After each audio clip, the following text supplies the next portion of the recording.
On the military watch, why can't the Air Force figure out what's wrong with the F-22 Raptors flying out of Langley? Well, pilots say that they are blacking out in the cockpit, worried they will crash into our homes.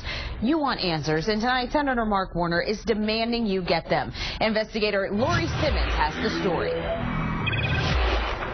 Senator Mark Warner wants answers as to why so many F-22 Raptor pilots are having problems with oxygen deprivation in the air.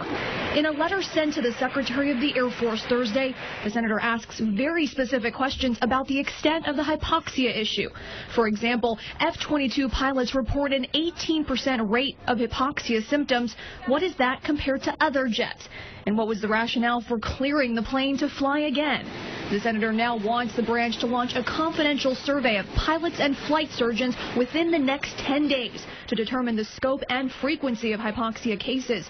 He also recommends the Air Force reach out to NASA and other independent research labs to try and figure out the root cause and find solutions to make pilots feel more comfortable in the air. We fly right over where my kids go to school and where my house is. A pilot not fully in his wits comes back and loses control or hits another aircraft or something right over where we live. That's my family's biggest fear. Major Jeremy Gordon and Captain Josh Wilson were the two Virginia Air National Guard whistleblowers that caught the attention of the senator after their exclusive interview with 60 Minutes over the weekend.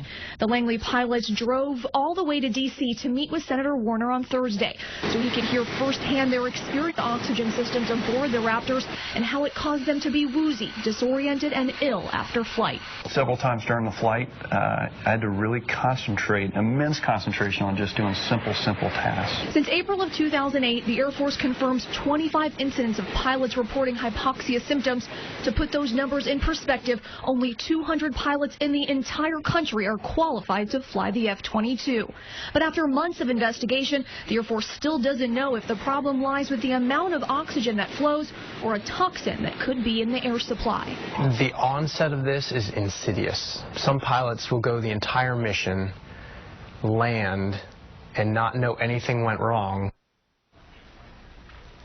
Now, the senator issued this statement after meeting with the Langley pilots. I have tremendous respect for the military service of Captain Wilson and Major Gordon, and I admire their willingness to step forward under the Military Whistleblower Act to voice their concerns about the safety of this aircraft. The Air Force, scientists, and the air crews themselves must work together to solve this problem, and we need to make sure there is a culture in which others feel safe coming forward. Now, Senator Warner will meet in person with Air Force officials next week. Live in the newsroom, I'm Lori Simmons, News Channel 3. An exclusive